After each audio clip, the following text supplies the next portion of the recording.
melayani Bapak dan Ibu. Mudah-mudahan Bapak Ibu doa-doanya diijabah, dosa-dosanya diampuni, biaya yang dikeluarkan untuk perjalanan ini nanti Allah balas sampai 700.000 kali. Bapak Ibu, umroh setiap tahun persyaratannya makin sulit. Mekah, Madinah, dua kota yang tidak ada masjid. Selain di dua kota ini, Allah jatuhkan pahala, Allah limpahkan rahmat yang berlipat ganda. Oleh sebab itu, Bapak Ibu membayar dua masjid ini, yuk dimaksimalkan ibadah di dalamnya.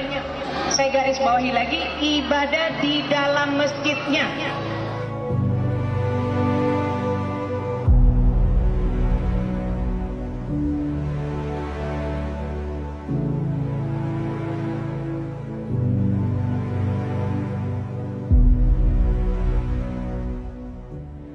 Saya lahir di Padang. Kalau zaman dulu tuh orang tua bilang tahun berapa, pokoknya PRRI. Nah, PRRI itu tahun 58. Jadi saya lahir di Padang 58 karena bapak saya dipindahkan ke Jambi dan saya besarnya di Jambi.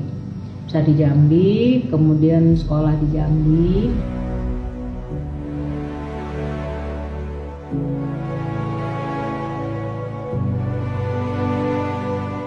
Kalau pagi hari biasanya kita suka cari kayu bakar, tapi bukan di hutan, nyarinya di sawmill.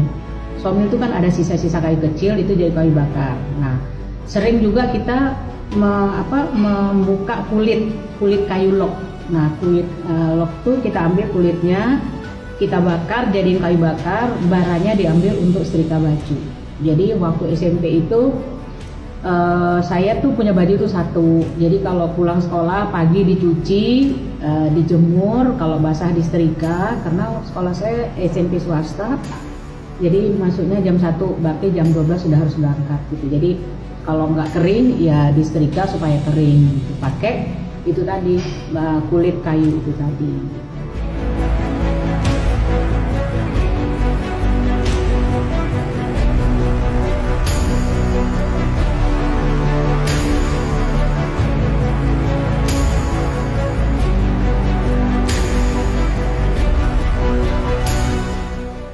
Saya kuliah di Fakultas Peternakan, kemudian saya ikut testing di Kesah Bandaran Jambi dan lulus. Waktu itu saya pakai ijazahnya SMA. Ijazah SMA harusnya golongannya 2A pegawai negeri. Tapi saya dikasih tahu pimpinan saya, Darneli, kalau kamu mau pangkatnya 2A, maka kamu harus ke kabupaten. Tapi kalau mau di Jambi tetap kamu harus pakai ijazah SMP. Saya pilih ijazah SMP. Nggak apa-apa, saya golongan 1B, yang penting saya dapat gaji dan saya bisa kuliah.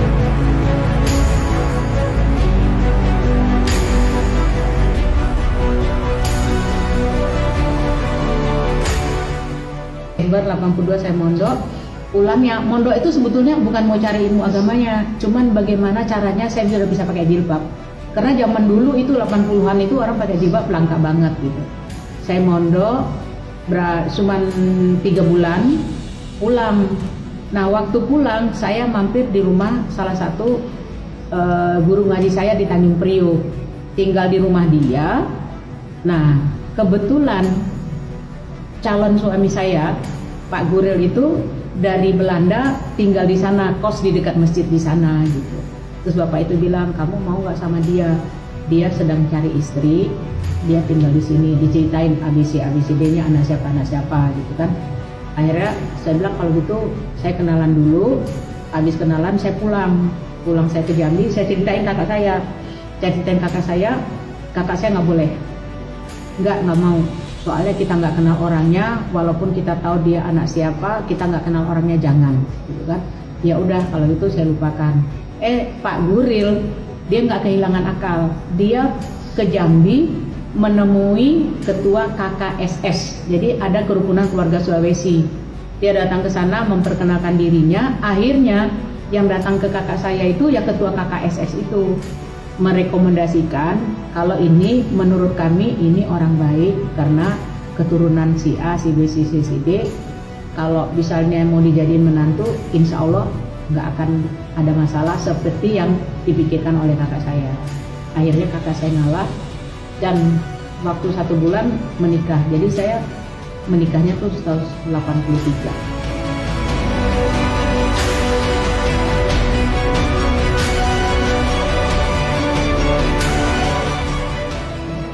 Tetangga saya di Jambi, orang Bugis main ke rumah, pengen kenalan sama Pak Guril. Kenalan, terus dia ceritain, Pak Guril kan pernah tinggal di Irak, iya. Pak Guril kan bisa bahasa Arab, iya. Pak Guril bisa bahasa Inggris, iya. Yaudah kalau gitu saya kenalin sama Pak Ande Latif, Tiga Utama. Nah dulu kantornya di Sangga Buana Building di Senen.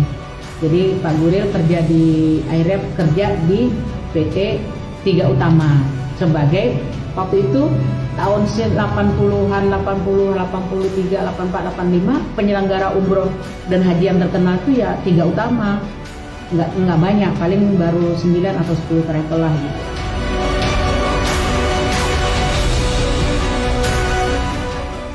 Dua tahun Pak Guril kerja, ada lagi orang datang, orang Makassar datang, saya lupa namanya.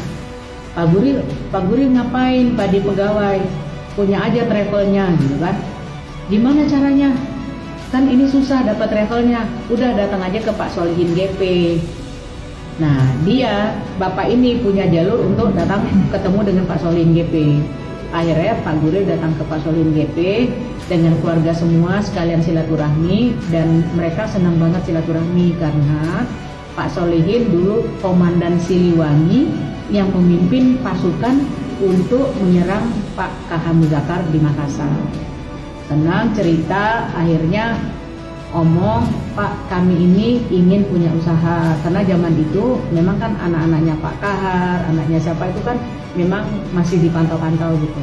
Akhirnya Pak Solihin bikin surat ke Menteri Agama untuk menormalisasi keadaan masa lalu gitu. Itu tekanan kata-katanya. Akhirnya diberilah izin Arminareka Perdana itu tahun 90 gitu. Jadi izinnya itu memang atas rekomendasi Pak Solihin GP ke Menteri Agama yang dulu Menteri Agamanya Pak Munawir Sadzali.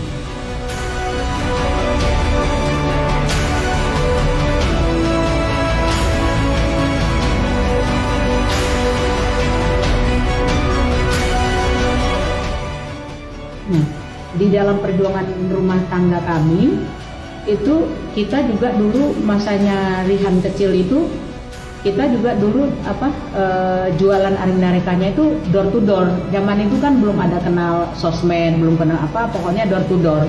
Jadi orang datang ke kantor, orang nelpon, kita datangin rumahnya. Dan itu kita nggak punya kendaraan, Pak. Jadi kita naik mikrolet, naik metro mini sambil gendong anak jalan. Begitu ketemu orangnya, udah rumahnya jauh di dalam, kita datangin. Begitu kita ketemu, dia bilang maaf Pak, saya nggak jadi. Akhirnya saya ikut travel lain. Besok ada telepon lagi, kita datangin lagi. Jadi kalau Bapak tanya saya, hampir 5 Jakarta ini pusat dan ini hampir semua lokasinya saya paham. Jadi kalau garis besarnya, kalau sekarang kan sudah ada map, ada Google Map. Kalau zaman dulu, insya Allah saya paham. Sampai satu hari adik saya bilang, Uni kayak sopir metro mini aja. Karena zaman dulu itu sering banget datangin nyari jamaah itu sering. Jadi kita pakai pakai angkot. Lihat dulu ini angkot berapa, ini berapa gitu. Dan itu kalau sekarang kan gampang. Kita nyari daerah tinggal buka Google, tinggal langsung dapat alamatnya jelas. Kalau dulu jadi perjuangan membangun Armina itu juga nggak gampang gitu. Jadi sambil gendong anak, sambil jualan, kemudian kegagalan tuh banyak banget gitu. Iklan kita waktu itu di koran, di radio, tapi yang lebih berhasil itu adalah door to door gitu. Jadi kalau orang datang ke kantor itu berhasil juga, tapi paling berhasil adalah door to door itu. Jadi kalau orang nelpon kita datangin, orang nelpon kita datangin. Kadang-kadang orang nelpon itu di rumahnya itu sudah ada 9 sampai 10 packs travel. Karena dia juga pengen nanyanya banyak juga kan, tapi ya kita coba yakinkan dia. Nah itu, jadi perjuangan seperti itu.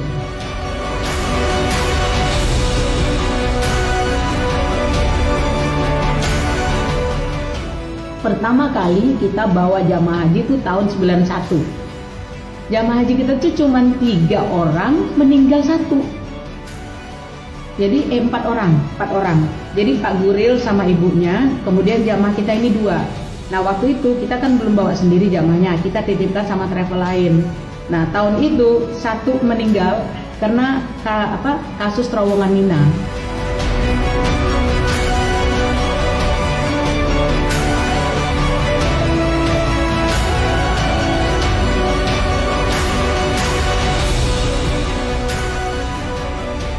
Kita pernah punya jamaah tuh cuman berapa orang, terus dideportasi. Pernah. Jadi kita punya 9 orang jamaah, kita kirim berangkat, 1 masuk, 8 orang dideportasi. Karena salah di dalam mengarrange waktu untuk masuk ke Saudi. Jadi haji itu ada batasan. Pokoknya haji dengan visa haji orang masuk tanggal 4 Dzulhijjah. Titik jam 12 malam itu terakhir. Nah jamaah kita masuknya setelah jam 1. Yang 1 tuh masuk sebelum jam 12, yang 8-nya masuk setelah jam 12, itu dideportasi. Nah dari situ Pak Guril bersumpah, mulai dari sekarang saya tidak mau pakai yang namanya manajer-manajeran.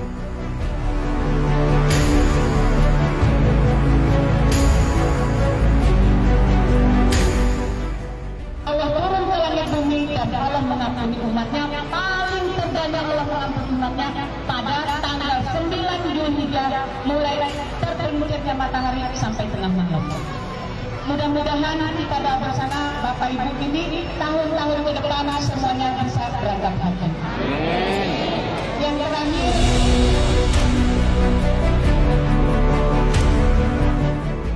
almarhum Pak Guril meninggal tahun 2003. Kemudian Armina Reka saya ambil alih dan berkembang.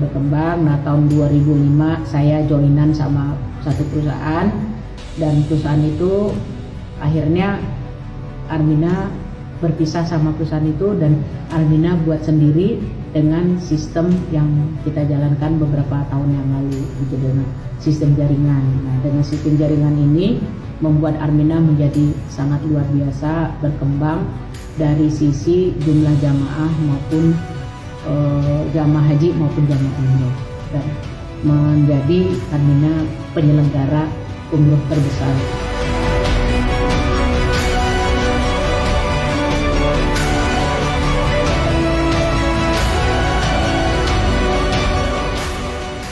Madam Guril, I always say she is an iron lady. She is an inspiration for me. I have learned a lot from her. She has vast experience, and she is an elder sister to me, and she is a family member of Dalla Taiba. And everybody respect her in the hotel, and I think all the hotels in Saudi Arabia knows her, especially in Makkah and Medina. I think they have very high regards for her. ايوه والله ما شاء الله تبارك الله كل احترام، ويسالني دائما وينصحني كمان، يقول اهتم بالزبائن واهتم بالحجاج. انت فاهم والله؟ يعني يدق علي انتبه للزبون انتبه للحجاج، اذا حتى ما معه فلوس يشتري احنا ندفع، انت مالك شغل بدل احنا نحاسبك. يعني ما شاء الله تبارك الله ما شفت من الا كل احترام ويوسع الحجاج. والله Abu Guril, if I collect all the words for the meaning of thankful, I can't get any word for to mention this feeling on giving in my deed to thank this lady. I like her too much, I respect her too much. Really, she assisted me when I was nothing. She assisted me, she gave me all the power, all the trusting. She trusted me without anything. So really I appreciate her too much. From my deep heart, I feel her. Thank you so much for your helping me, for helping Irwa, for holding Jama'ah, for coming for Baytullah, and I hope to hear many successful during her life, many healthful, and if I make any mistake during all my business time, please I told her, please forgive me for this mistake. Even I make it maybe I have no idea about this mistake. I need her to forgive me about this. Madam Guril, she is the CEO of Armanarica, and we consider Madame Gorel as one of the very important